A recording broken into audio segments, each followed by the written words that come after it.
There lies a small, lifeless child, his fragile fingers wrapped around the portrait of parents who were never truly his. In that still image, something eternal speaks. A cry too deep for words, a truth too haunting to ignore.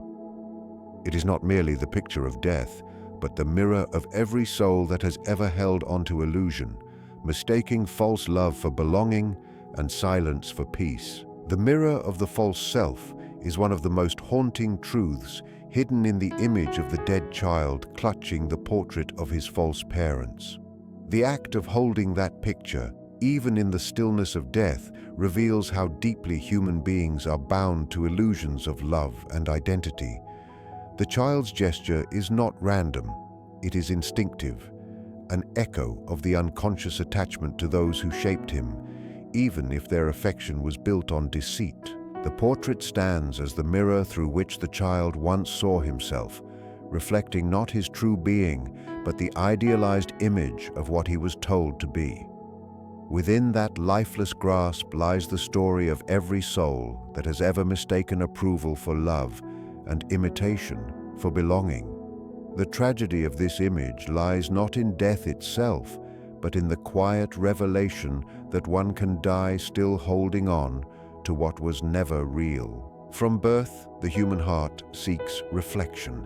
It learns who it is by how others see it. When a child is met not with genuine affection but with expectations and pretense, it learns to perform rather than to exist. It molds itself into what will be loved, what will be accepted, what will be safe. The portrait of false parents becomes the symbol of that performance. A false mirror reflecting an identity constructed to please, to survive, to be seen. The child, having known no other truth, clings to that reflection even when it costs him his soul. The false self is a fortress built from fear and desire. It promises belonging, but delivers emptiness. It keeps the spirit safe from rejection, yet it silences authenticity until the heart forgets its own voice. In this image, the portrait becomes more than a mere painting. It is the embodiment of the false world the child inhabited. It contains the gaze of those who never truly saw him, the love that was conditional, the approval that demanded the death of his innocence. The grip of his small hand is a symbol of how tightly humanity holds on to the illusions that shaped it. We often prefer the familiar pain of pretense to the terrifying freedom of truth. We live within masks crafted by others, fearing that without them, we might be nothing at all. The child's death, therefore, becomes the moment when illusion and self are inseparable, where even in stillness, the lie is held as sacred. The portrait becomes both comfort and curse. The mirror of the false self also reflects society at large. The world rewards the image rather than the essence. People are celebrated for conformity, not honesty. Children grow into adults who wear the faces expected of them, bowing before portraits of ideals they never questioned. The image of the dead child becomes a universal reflection, a reminder that humanity is perishing under the weight of its own artificial identities. The spiritual death of authenticity begins long before the physical one. We lose touch with the child within us who once knew how to love and be loved without condition. The portrait the child holds is the symbol of that loss, the artifact of a love that required him to become someone else. To look upon this scene is to confront one's own false self, the inner portrait we carry and protect. The lifeless grasp asks a question that echoes beyond the grave.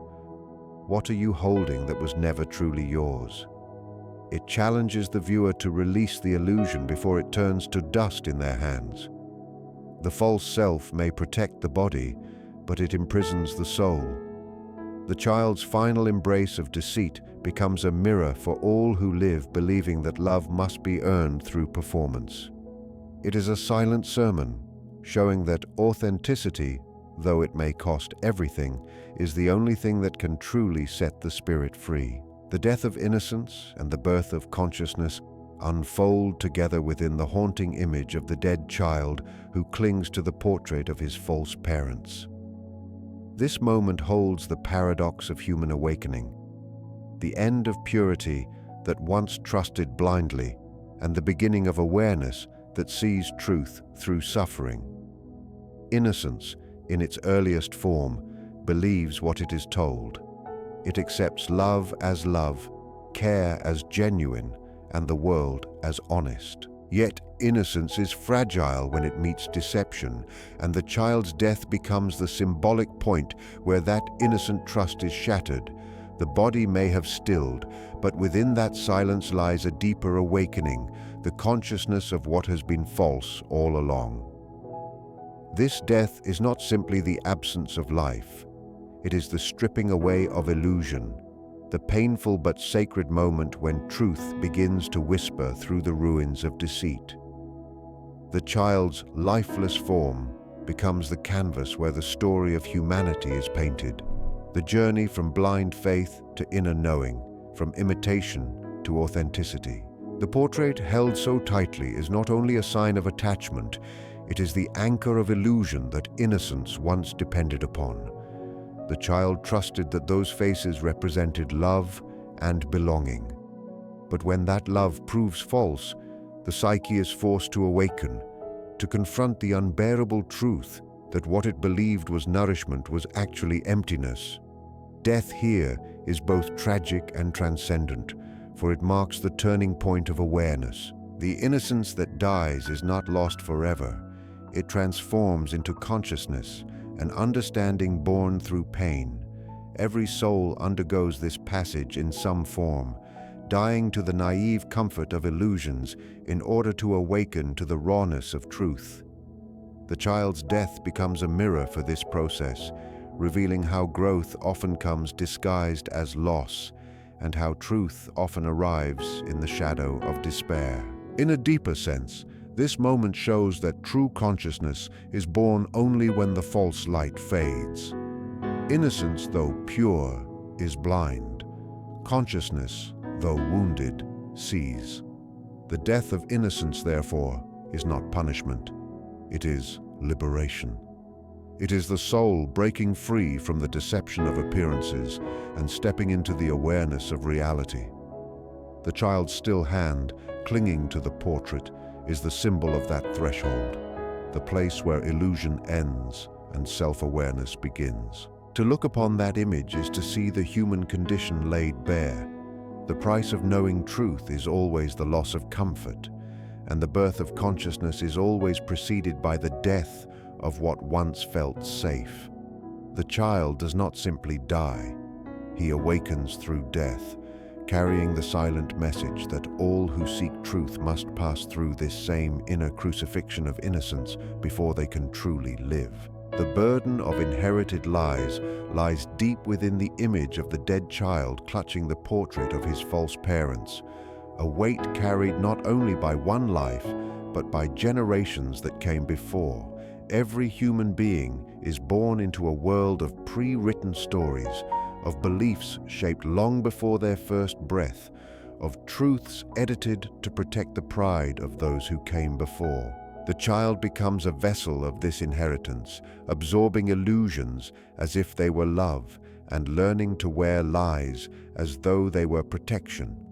The portrait of the false parents symbolizes this generational deception. It is the face of tradition, the mask of respectability, the unspoken rules passed down in silence. The child's fingers still gripping that portrait, even in death, reveal how deeply the roots of inherited falsity run. He never knew the freedom of authenticity because he was born into a web of deceit that taught him who to be before he ever discovered who he was. This burden is not unique to one family or time. It is the shared inheritance of all humanity. Parents pass on their fears, their denials, their unhealed wounds. They shape their children in their own image, not realizing that in doing so, they hand down not wisdom, but disguise. The child grows within this emotional architecture, believing that conformity is love, that silence is safety, that pretending is survival. The portrait of false parents represents the image that every generation polishes and presents to the world, hiding the cracks beneath. It is the collective lie we inherit, the illusion that identity must be preserved at all costs, even at the expense of truth. The child's death reflects the spiritual cost of this inheritance. When authenticity is suppressed for too long, the soul begins to wither, suffocated under the weight of others' unfinished stories. To hold on to a false portrait is to carry the burden of other people's lies as your own truth. The child's gesture mirrors what humanity continues to do, clinging to inherited beliefs, defending false ideals, protecting illusions built to mask pain. The tragedy is that these lies are often passed down with good intentions. Parents want to shield their children from pain, society wants to preserve order, religion wants to maintain faith, but in protecting these illusions, they preserve suffering. The child's stillness becomes a kind of testimony, a final accusation against the lineage of pretense. His silent body speaks of the exhaustion that comes from living lives not truly our own. The burden of inherited lies is not broken through rebellion alone, but through awareness. To look upon that dead child and the portrait he holds is to be confronted with one's own inheritance, to ask, whose lies am I carrying, and what will die in me if I continue to hold them? The image calls the viewer to recognize that freedom begins with honesty, and healing begins when the false portraits we inherit are finally set down. The child's tragedy then transforms into revelation, showing that even through death, the truth can still be born. The unspoken cry of the soul is the most haunting echo within the image of the dead child who holds the portrait of his false parents. It is a cry that cannot be heard through sound, yet it reverberates through every layer of the human spirit. The small, still hands clutching that portrait are not only a symbol of attachment, but also a silent plea for recognition. They whisper of a deep, invisible hunger that words could never express, the longing to be truly seen, known, and loved for what one is beneath the masks demanded by others. The tragedy of the child is not only that he is dead, but that he was never fully alive in truth.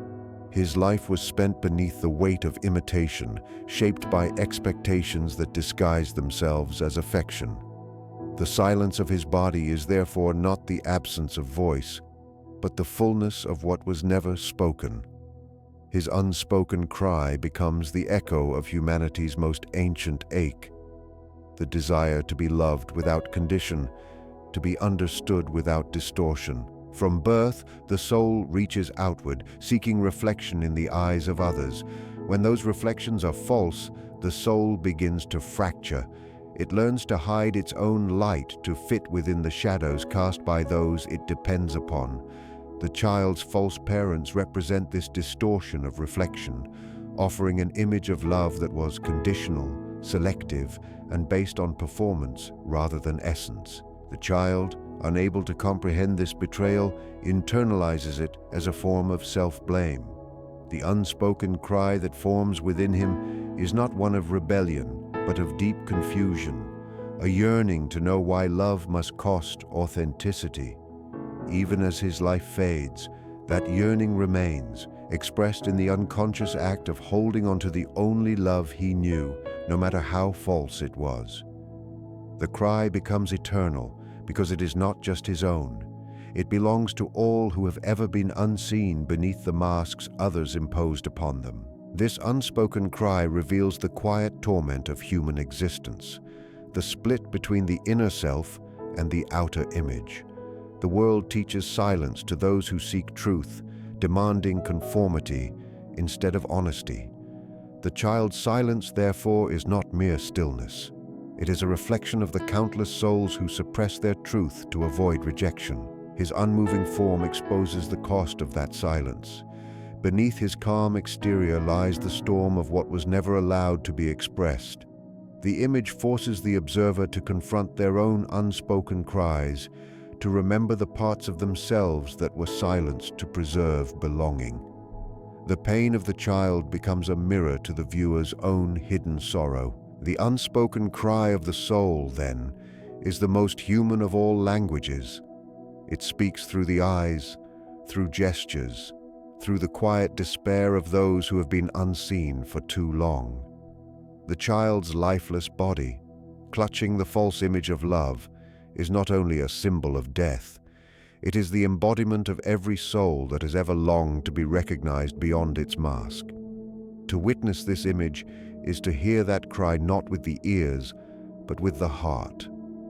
It is to realize that silence does not always mean peace, and that stillness can carry the weight of 1,000 unheard prayers. The shadow of love and the fear of truth intertwine within the still image of the dead child holding the portrait of his false parents, revealing a paradox that defines much of human existence.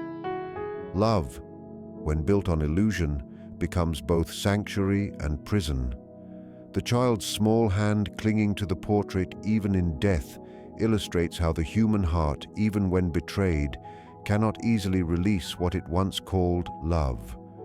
The portrait represents comfort, the familiar faces that once gave meaning, safety, and belonging.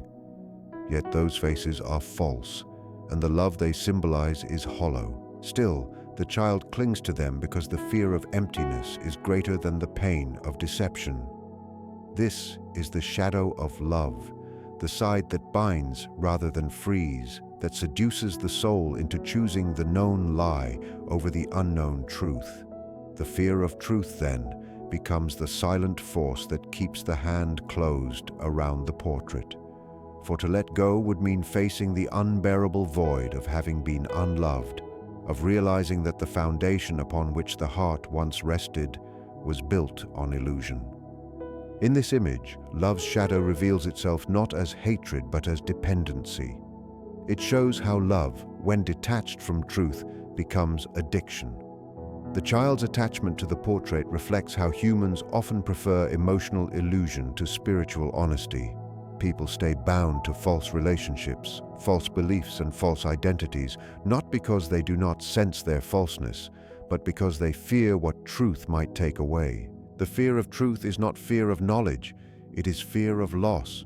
It is the terror of standing alone once the comforting deception is gone. The child's death thus becomes a symbol of what happens when love's shadow grows too strong. The spirit ceases to grow, trapped between the yearning for truth and the dread of emptiness. The child dies holding the portrait, but within that act lies the story of countless living souls who cling to illusions out of fear that letting go means the end of everything. The shadow of love also reveals the tragic beauty of the human condition. It shows how love, even when false, still points towards something real, the soul's longing for connection. The child's faith in those false faces was misplaced, yet that faith itself was pure. This purity of longing is what makes the scene so moving, for it captures both the corruption and the holiness of love at once. The false parents may have deceived, but the child's need to love them was genuine. The image becomes a mirror, asking the viewer to confront their own attachments, to see where they have chosen comfort over truth, illusion over freedom. It whispers that every love holds a shadow and every truth demands courage to face. To stand before the image of the dead child is to confront that same inner battle, the part of oneself that knows the truth yet clings to the familiar lie. The portrait becomes a metaphor for the relationships, beliefs, and identities we refuse to release, even when they no longer serve our soul. The shadow of love teaches that truth is painful, but its pain is cleansing, while illusion is gentle but suffocating. The fear of truth is what binds humanity to its suffering, but the courage to face it is what sets the spirit free. The child's silent embrace of false love becomes a timeless reminder that the only real love worth keeping is the one that can withstand the light of truth. The resurrection through understanding emerges as the quiet, redemptive pulse, hidden within the image of the dead child holding the portrait of his false parents. Though the child lies motionless, there is something profoundly alive within the symbolism, a spiritual renewal that rises from the recognition of illusion. Death here is not the end, but the threshold between ignorance and awareness. The stillness of the body reflects the pause before awakening, the silence before understanding begins to breathe. The portrait of the false parents, once an idol of deception, becomes the key to revelation. In understanding that the image was false, something shifts within the observer. The tragedy transforms into wisdom. It is not the child's body that resurrects, but the truth within the scene that stirs the spirit of anyone who looks deeply enough to see beyond the surface. Resurrection through understanding is not a literal return to life. It is the rebirth of consciousness that follows the death of illusion. The child, though gone, becomes a teacher through his stillness. His lifeless grip around the portrait speaks to the human tendency to hold on to what must be released. Yet, in witnessing this act, the observer awakens to their own attachments, to the false images they themselves embrace. The child's death becomes a mirror for inner rebirth, showing that awareness is born from pain, and truth often emerges from loss. Understanding in this sense is the act of reclaiming the soul from deception. It is the beginning of seeing clearly after a lifetime of blindness. The image calls for an inward resurrection, a return to authenticity after the false self has fallen away. This resurrection is not gentle. It requires confronting the pain of realizing that much of what was trusted was never real. The child's innocence was destroyed by the falseness of those who were meant to protect him, yet in that destruction lies a deeper revelation. The truth, though cruel, purifies. To awaken through understanding is to die to every lie that once comforted. The portrait, once a symbol of deceit, becomes the very instrument through which clarity is born. The child's tragedy invites the observer into a sacred confrontation, the moment when illusion collapses and the soul stands alone before truth. In this confrontation, the possibility of resurrection is found. It is not a return to what was lost, but the discovery of what was always hidden beneath the layers of falsehood. The resurrection through understanding also transforms the observer's relationship to suffering. What once appeared as meaningless pain begins to reveal its purpose, to strip away illusion, to awaken depth, to give birth to insight. The image of the dead child, once only sorrowful, becomes a silent revelation that all endings contain seeds of renewal. His death becomes an offering to the living, a visual parable that every soul must face its own inner death before it can be reborn into truth. The resurrection that follows is not one of flesh, but of spirit, the rebirth of vision that comes when one finally understands. It is the moment when silence turns into awareness and tragedy becomes transformation. The child's stillness speaks of this final grace, that from the ruins of illusion, truth rises, and in that rising the soul begins to live again. The image of the dead child who held his false parents' portrait is more than a scene of sorrow. It is a revelation of the human condition. It reminds us that the greatest tragedy is not death itself, but living a life molded by deception and dying still clutching the illusions that shaped us. Yet within that tragedy lies redemption, for every illusion we recognize becomes a door to awakening. The child's death whispers a truth that belongs to us all, that before the soul can truly live, it must let die the false images it was taught to love. His stillness becomes our lesson, his silence our mirror, his loss our awakening. Through him, we are called to release the portraits we hold too tightly and return to the purity of what is real. For only when we dare to face truth, no matter how painful, does life begin again, not as imitation, but as resurrection.